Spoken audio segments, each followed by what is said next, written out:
Central Asia पर जब Russian invasion हुआ और वो लोग उसको काबिज हुए तो दीन की तालीम और उस पर मुकम्मल पाबंदी लगी।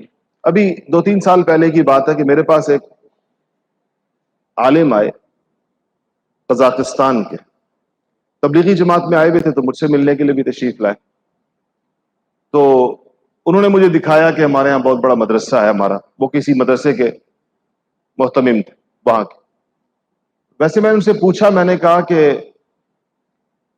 वो जो 70-75 साला दौर था सोवियत यूनियन का, उसमें आप लोगों ने दीनी उलूम कैसे बचाए? क्योंकि वो तो पाबंदी थी, जबर था, कुरान पाक छप नहीं सकता था, दीनी दरगाह कायम नहीं हो सकती थी, हिफ्ज या नाजरा पढ़ाया नहीं जा सकता था, दीन पढ़ाना तो मजीद दीन पढ़ाना तो बहुत दूर की बात है। मस्जिदों में कुरान पाक नाजरा नहीं पढ़ाया जा सकता था, कुरान छापा नहीं जा सकता था, या किसी बाहर के मुल्क में छपा हुआ कुरान अंदर नहीं लाया जा सकता था। यह दौर गुजरा है। उन्होंने मुझे एक अजीब बात बताई और मैं इस पर हैरान हुआ कि देखिए मुसलमान उलूम दीनिया के लिए किस किस्म की कुर्बानियां देते हैं।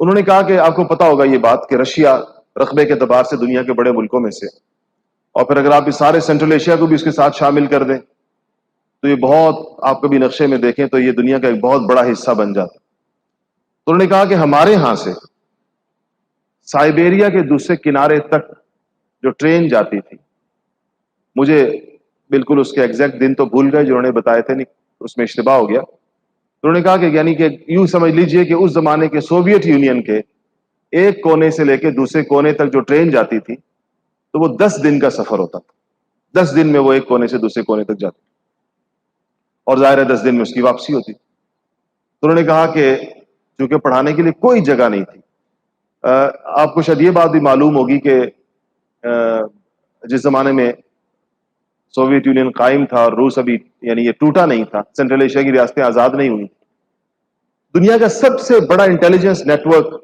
इन्हीं मुल्कों में था। मशहूर था इनके बारे में कि हर दूसरा बंदा इंटेलिजेंस का आदमी है। एक ही घर के अंदर माँ इंटेलिजेंस के लिए काम कर रही होती थी, बाप पर और बेटों पर और बच्चों पर, और बच्चे माँ के खिलाफ। आपने केजीबी का नाम और उनकी चीजों की तफसीलात, और हो सकता है कि आपने उस पर जो फिल्में ड्रामे बनते हैं वो भी देखे हो, तो नॉवल लिखे गए इसके ऊपर, बहुत कुछ इस पर लिखा गया। केजीबी जो उनके इंटेलिजेंस इदारा था, सबसे ज्यादा लोग उसमें रहे। तो इसलिए हर बंदे को यह डर होता था, कुरान शरीफ अगर घर में मां निकाल रही है पढ़ने के लिए, अगर उसने कहीं से उसके पास रह गया है कोई आबा अजदाद का नुस्खा, तो उसको बच्चों से डर लगता था कि ये ना बता दें, और बीवी को शौहर से डर लगता था, शौहर को बीवी से डर लगता था। इसलिए कोई ऐसी जगह नहीं होती थी जहां बैठकर लोग दीन पढ़।